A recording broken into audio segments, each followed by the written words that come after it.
घरोघरी मातीच्या चुली या मालिकेच्या येणाऱ्या भागामध्ये आता इकडे जानकीने समजावल्यामुळे आता इकडे सौमित्र आणि अवंतिका पुन्हा एकदा खूप मोठा आता कटकारस्थान करण्यासाठी आणि ऐश्वर्याला तिच्याच जाळ्यात अडकवण्यासाठी पुन्हा एकदा परत आलेले आहेत. आणि आता रणदिवेंच्या घरामध्ये परत एकदा सौमित्र आणि अवंतिका यांना पाहून इकडे सुमित्राचा आनंद गगनात मावेनासा झालाय. सुमित्राला खूप आनंद झालेला आहे आणि दोघांना बघून सुमित्रा खूप खुश झालेल्या आहेत. सौमित्र, अवंतिका, तुम्ही परत आलात? यावरती सौमित्र म्हणतो, हो आई, कारण कसं आहे ना, किती काही झालं तरी मी या घरचा मुलगा आहे. या घरचा मुलगा ह्या घरात परत आलेला आहे आणि कितीही झालं तरी आता जानकी वहिनी नसल्यामुळे अवंतिका या घरची मोठी सून आहे. आता बरोबर डाव साधत ऐश्वर्याला तिच्याच ह्याच्यात अडकवायला अवंतिका या घरची मोठी सून म्हणून रोल प्ले करण्यासाठी आलेली असते आणि सुमित्राच्या आनंदाचा पारावरच राहत नाही. या या तुम्ही दोघांनी या. खरं सांगायचं तर मला माहिती होतं की माझी मुलं माझ्यावरती नाही रुसू शकत. माझा सख्खा मुलगा, मोठा सख्खा मुलगा तू आहेस. तू या घरचा आता कर्ता पुरुष आहेस. या घराची सगळी धुरा आता तुझ्या हातात आहे. तितक्यात तिथे ऐश्वर्या येते. अवंतिका म्हणते, हो, कारण या घरची मोठी सून आता मी आहे. जानकी वहिनींचे जे काही सगळे अधिकार आहेत ते अधिकार आता मला मिळायला पाहिजेत आणि त्यासाठी मी इथे आले. सुमित्रा म्हणते, मी तर वाटच पाहत आहे की हे सगळे अधिकार तुम्ही कधी घेताय. आता या आला आहात ना, तर या सगळ्यामध्ये आता इथून तुम्ही कुठे जायचं नाही. असं म्हणत बरोबर डाव साधत आता इकडे सौमित्र आणि अवंतिका यांनी आता ऐश्वर्याचा बदला घेण्यासाठी जानकीच्या मदती मोठा डाव रचलेला असतो. आता इकडे आपल्याला फ्लॅशबॅकमध्ये दाखवलं जातं. जानकीने सांगितलेलं असतं की तुम्ही त्या घरात जा आणि ऐश्वर्याचा बदला घ्या. ऐश्वर्या त्या घरामध्ये जे काही कारस्थानं करते, सगळ्यात महत्वाचं म्हणजे ऐश्वर्याने मृत्यूपत्र बदललंय. त्यावर ते सौमित्र म्हणतो, नाना, असं मृत्यूपत्र करणं कधी गरजेचंच नाहीये किंवा असं करणारच नाहीत. नाना मला जमीन देणारच नाहीत, कारण या आधी सुद्धा नानांचं आणि माझं बोलणं झालेलं आहे. या सगळ्यामध्ये नानांनी त्याच वेळेला मला सांगितलं होतं की सौमित्र, तुला जमिनीचा काहीही इंटरेस्ट नाहीये, तर या सगळ्यामध्ये तू जमिनीच्या फंद्यात पडू नको. सगळी जमीन आपण सारंगला देऊ. आणि त्यामुळे मला माहितीये नाना असं काहीही करणार नाहीयेत. नानांनी मला सांगितलं होतं की जे फार्म हाऊस आहे गोव्याचं, ते एक फार्म हाऊस मी तुला देईन, असं बोलणं झालं होतं. यावरती मग मात्र जानकी म्हणते, मला माहित नाहीये की खरं ते आहे जे मृत्यूपत्र ते कुठे आहे. ऐश्वर्याने त्या मृत्यूपत्रासोबत काय केलंय हे मला माहित नाहीये. सौमित्र म्हणतो, वहिनी तू काळजी करू नकोस. आम्ही त्या घरामध्ये जातोय आणि त्या घरात जाऊन आता खरं मृत्यूपत्र कुठे आहे किंवा या सगळ्यामध्ये काय घडामोडी चाललेल्या आहेत किंवा कोण या सगळ्याच्या मध्यस्थी आहे हे सगळं जाणून घेऊ. आणि मुळातच मला सुद्धा त्या मृत्यूपत्रावरती डाऊट आहे, पण जोपर्यंत आपल्या हाती पुरावा नाही ना, तोपर्यंत आपण काही करू शकत नाही. यावरती जानकी सांगते, हाच पुरावा मिळवण्यासाठी तुम्हाला तिकडे जायलाच पाहिजे. आणि म्हणून हे दोघ जण परत येऊन आता ऐश्वर्याला बरोबर धडा शिकवायला आलेले असतात. त्यातच आता आता बरोबर डाव साधते. अवंतिका सांगायला लागते, आई खरं सांगू का, तर या घरामध्ये मी मोठी आहे. आता आपल्याकडे इकडे दसऱ्याचं पूजन आहे आणि या सगळ्यामध्ये तुम्ही मला मला म्हणजे मोठेपणाचा मान द्यायला पाहिजे ना. या घरातल्या चाव्या माझ्याकडे आहेत ना, या घराची सत्ता माझ्याकडे आहे आणि मी या सगळ्यामध्ये कशा पद्धतीने घराची मोठी सून म्हणून मिरवू. यावरती आता इकडे सुमित्रा म्हणते, बरोबर आहे, मला अवंतिकाचं म्हणणं पटतंय. आणि ती ऐश्वर्याला म्हणते, ऐश्वर्या, तुझ्या हातामधली सगळी सत्ता आता तू तिच्या हातात दे. यावरती ऐश्वर्या सांगते, आई, अहो पण जे मृत्यूपत्र आहे त्या मृत्यूपत्रामध्ये नानांनी घरचा पैसा, अडका आणि हे सगळं मला सांभाळायला सांगितलंय. यावरती सुमित्रा म्हणते, एक गोष्ट लक्षात ठेव, ज्या वेळेला नानांनी हे मृत्यूपत्र केलं असेल ना, त्यावेळेला त्या मृत्यूपत्राच्या वेळेला तेव्हा इकडे आता सौमित्रवती ते रागवलेले आहेत आणि म्हणून कदाचित सौमित्रवर त्यांनी आता जमीन दिले रागाच्या भरात आणि म्हणून अवंतिकाचं त्याच्यामध्ये नाव टाकलेलं नसेल. पण आत्ता मला माहिती आहे की या घरची मोठी सून म्हणून आता या घरामध्ये अवंतिका आलेली आहे आणि अवंतिकाला तुला या सगळ्यामध्ये हा मान द्यावाच लागेल. तुला अवंतिकाला या चाव्या द्याव्या लागतील. असं म्हटल्यावरती इकडे आता ऐश्वर्या गडबडत. अवंतिका सांगते, ऐश्वर्या, देतेस ना घराच्या चाव्या, कारण किती काही झालं तरी मोठ्या घसुमेचा हा मान असतो आणि तो मान मला मिळायला पाहिजे. आणि सगळ्यात महत्वाचं म्हणजे तू आईंचं ऐकणार नाहीयेस का? आई जे काही बोलतायत ते सुद्धा तुला ऐकायचं नाहीये. म्हणजे मात्र तुझी आता कमालच झाली. आई जर का तुला इतकं सांगतायत की मला चाव्या दे आणि तू देत नाहीयेस, तर या सगळ्यामध्ये तू आईंचा अपमान करतेस बरं का. बघताय ना सारंग भाऊजी, काय चाललंय ते. या घरामध्ये तुमच्या आईचा असा अपमान चालेल का? यावरती सारंग म्हणतो, ऐश्वर्या बरोबर आहे. म्हणजे आधी जर का जानकी वहिनी हे सगळं सांभाळत होती, तर आता आपल्याला अवंतिका वहिनीला हे द्यायलाच पाहिजे. अवंतिका वहिनीला हे सगळं देऊन टाक, कारण सौमित्र दादा मोठा आहे आणि सौमित्र दादा आणि अवंतिका वहिनी आजपासून या घरचे कर्ते आहेत. किती काही झालं तरी मला सुद्धा त्यांचं ऐकायलाच पाहिजे. आता ऐश्वर्याचा एक एक करत सगळा डाव फसतो आणि तिची चिडचिड व्हायला लागते. आता एक एक करत सगळ्या सत्ता हातात घेतल्यावरती पुढे आता इकडे सौमित्र गुलाबच्या मदतीने ऐश्वर्याची कारस्थानं शोधण्याचा प्रयत्न करतो. सौमित्र आता गुलाबला सांगतो, गुलाब, जर तुला वाटत असेल की आपल्या ऋषिकेश दादा आणि जानकी वहिनी या दोघांनाही न्याय मिळावा, तर यासाठी तुला सुद्धा प्रयत्न करायला लागतील. गुलाब म्हणतो, दादा, जे काही तुम्ही सांगाल ना ते प्रयत्न करायला मी तयार आहे. तुम्ही मला एका पायावरती सांगा की गुलाब तू हे कर, मी जीव द्यायला तयार आहे. यावरती सौमित्र म्हणतो, हे बघ, तुला जीव देण्याची काहीच गरज नाहीये. आपल्याला ऋषिकेश दादा आणि जानकी वहिनी यांच्यासाठी जे करायचं आहे ना, ते म्हणजे इकडे ऐश्वर्या आणि सयाजी काका यांच्यावरती लक्ष ठेवायचं आणि यांची जी काही कारस्थानं चाललेली आहेत ती फक्त तू मला येऊन सांगायची. यावरती गुलाब सांगतो, मी तुम्हाला सांगू का, इकडे ज्या वेळेला म्हणजे आता शहाणे वकील आलेले ना, नंतर ऐश्वर्याताई त्यांच्या मागोमाग गेल्या होत्या आणि मला संशय आला होता. हे सगळं घडलं ना, त्यावेळेला मला संशय आला होता की जर नानांनी काहीच नाही दिलं ऋषिकेश दादांना, हे कसं शक्य आहे? हे शक्यच नाहीये. म्हणून मी त्यांचा पाठलाग केला. तर शहाणे वकील सयाजी काकांकडे गेले होते.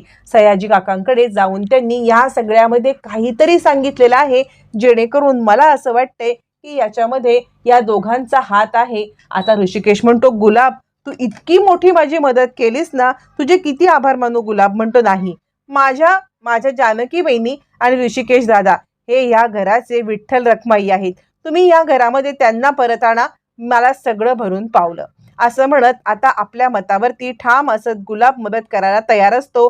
त्यातच ऋषिकेश म्हणतो, ठीक आहे, म्हणजे हे मृत्यूपत्र खोटं आहे, पण आपल्याला या सगळ्यामध्ये हे कुणालाही कळू देता नाही पाहिजे आणि तू आम्हाला सामील आहेस हे कळलं नाही पाहिजे. आम्ही या घरामध्ये याच कारणासाठी आलेलो आहोत, ते म्हणजे जानकी वहिनी आणि आता ऋषिकेश दादा या दोघांना न्याय मिळवून देण्यासाठी, आणि त्यात आम्हाला तुझी गरज आहे. आता इकडे ऐश्वर्याला सौमित्रवरती डाऊट आलेला असतो. ती सांगत असते, तू या घरामध्ये येऊन काय आता मला या सगळ्यामध्ये खाली पाडण्याचा आणि माझ्या हातातून सत्ता हिसकवण्याचा प्रयत्न करशील का? तुला माहिती आहे ना, मागच्या वेळेला तुझ्या बायकोला मरणाच्या दारातून तू कसं बसं वाचवून इकडे आणलेलं आहेस. आत्ता पुन्हा मरणाच्या दारामध्ये तुझ्या बायकोला तुला पाठवायचं असेल ना, तर तसं बोल. मरणाच्या दारात तुझी बायको गेल्यावरती मग काय होईल तुला याच्या आधी सुद्धा माहिती आहे की ही ऐश्वर्या साम दाम दंडभेद सगळं वापरून तुझ्या बायकोला कशी मरणाच्या दारात पोचवेल, हे तुला सगळं मी दाखवून देईन. यावरती आता इकडे ऋषिकेश सावध असतो. ऋषिकेश सगळ्यामध्ये आता इकडे ऐश्वर्याच्या बोलण्याचं रेकॉर्डिंग करत असतो, कारण त्याला आता तो आलेलाच असतो मुळात या कारणासाठी, जेणेकरून ऐश्वर्याला या सगळ्यामध्ये पकडून द्यायला. मग कसला ऋषिकेश थांबतोय. ऋषिकेश ऐश्वर्याचं बोलणं रेकॉर्ड करतो आणि तो तिला म्हणतो, आता तुला ज्या कारवाई करायच्या त्या कर, तुला ज्या कुरघोडी करायच्या त्या कर, पण या घरातून आता सत्ता घेतल्याशिवाय मी पण जाणार नाही. मी पण बघतो की माझ्या हातातून सत्ता तू कशी काय हिसकावून घेऊ शकतेस. असं म्हणत तो सुद्धा हट्टाला पेटतो आणि आता खरा पुढचा प्रॉब्लेम तर पुढे चालू होतो. आता इकडे अवंतिका ऐश्वर्याच्या खोलीत येते आणि ऐश्वर्या, मला तुझं कपाट उघडायचं आहे. ऐश्वर्या म्हणते, माझं कपाट तू का उघडणार? अवंतिका म्हणते, मी या घरची करती आहे. आता ह्या घरामधले सगळ्या चाव्या माझ्याकडे आहेत, त्यामुळे मी कुठेही जाऊ शकते, कुठलंही कपाट उघडू शकते, कुठूनही काही घेऊ शकते. त्यामुळे आता तुझं काही चालणार नाहीये. मला सगळ्यांचे कपाट बघायचे आहेत, कुणाच्या कपाटात किती सामान आहे आणि ते सगळं माझ्या ताब्यात घ्यायचं आहे. आता मात्र ऐश्वर्या चिडते आणि तुझी हिम्मत, तू माझं कपाट उघडून दाखव ग, असं म्हणत ती चॅलेंज करायला लागते. आणि या सगळ्यामध्ये अवंतिकाला चान्सच मिळतो. अवंतिका म्हणते, तुला कर नाही ना, तर डर कशाला वाटायला पाहिजे. मला काय घाबरतेस की काय तू? यावरती ऐश्वर्या म्हणते, तुला का मी घाबरू? तुला मी अजिबात घाबरणार नाही, असं म्हणत ती आता अवंतिकाला तिकडून पाठवण्याचा प्रयत्न करते. कारण त्याच कपाटामध्ये असतात ते म्हणजे मृत्यूपत्राचे कागद. खरे मृत्यूपत्र ऐश्वर्याने आपल्या तिजोरीत सेफ ठेवलेले असतात. आणि त्यावरती आता इकडे ऋषिकेश सांगायला लागतो, आईला बोलवू का? कारण आईनेच या सगळ्यामध्ये आम्हाला आता ही जबाबदारी सोपवले. या घरातले करते आम्ही आहोत. ज्या पद्धतीने तू भार घेताना ऋषिकेश दादा आणि जानकी वहिनीच्या कपाटातले त्यांचे दागिने स्वतःच्या हाताने हिसकावून घेतलेस ना, तेच आता आम्हाला करायचं आहे. आम्हाला पण तुझे दागिने ताब्यात पाहिजेत. कारण किती काही झालं तरी या घरची जबाबदारी आहे ना आमच्यावरती. बोलवू का आईला? यावरती आता ऐश्वर्या सांगायला लागते, तुम्हाला कुणाला बोलवायचं त्यांना बोलवा, पण किती काही झालं तरी मी या माझे हे कपाट उघडून देणार नाही. यावरती अवंतिका म्हणते, अगं कपाट उघडायचं काय एवढं? आम्हाला फक्त या सगळ्यामध्ये व्यवस्थित सगळं आहे ना इतकंच दाखवायचं आहे. काय तुझं म्हणणं आहे? असं म्हणत अवंतिका चिडते, ऐश्वर्याला ढकलते आणि आता कपाटापर्यंत पोहोचल्यावरती कपाटातून आता सगळ्यात महत्वाचं म्हणजे मृत्यूपत्राचे कागद काढते आणि इथेच ऐश्वर्याचा खरा गेम झालेला असतो. आता ऐश्वर्या तिच्या हातातून ते हिसकवून घ्यायला लागते. सोड, हे पेपर माझे आहेत. यावरती अवंतिका म्हणते, पेपर आणि तुझे? अगं कसले पेपर, बघू तरी दे. यावरती ऐश्वर्या आता चिडते, कारण हे जर का पेपर समोर आले तर आपल्या या सगळ्यामध्ये पूर्णपणे आपण आता फसून जाऊ हे तिला माहिती असतं. तोपर्यंत घरामध्ये खूप आरडाओरडा चालू असतो आणि या सगळ्याचा आवाज इकडे सुमित्रापर्यंत पोहोचतो. सुमित्रापर्यंत आवाज पोहोचल्यावरती मग मात्र या सगळ्यामध्ये सुमित्रा आता तिथपर्यंत येते आणि तोपर्यंत ऐश्वर्याने अवंतिकाला धक्का दिलेला असतो. अवंतिकाला धक्का देऊन ती एका साईडला करते आणि पेपर आपल्या हातातून हिसकावून घेते. तिला वाटतं झालं, आपण पेपर हिसकावून घेतलेले आहेत. पण आता त्याच वेळेला सौमित्र ते पेपर हिसकावून पुन्हा हातात घेतो आणि सुमित्राची एंट्री होते आणि काय चाललंय हे?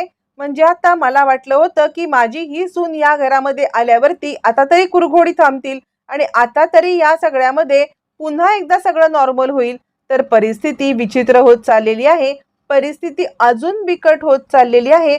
मला तर कळतच नाहीये की हे काय गोष्टी होत आहेत. काय चाललंय सौमी, काय चाललंय? अवंतिका, काय चाललंय? अवंतिका सांगते, आई मी तुम्हाला सांगते, आधी हे पेपर बघा.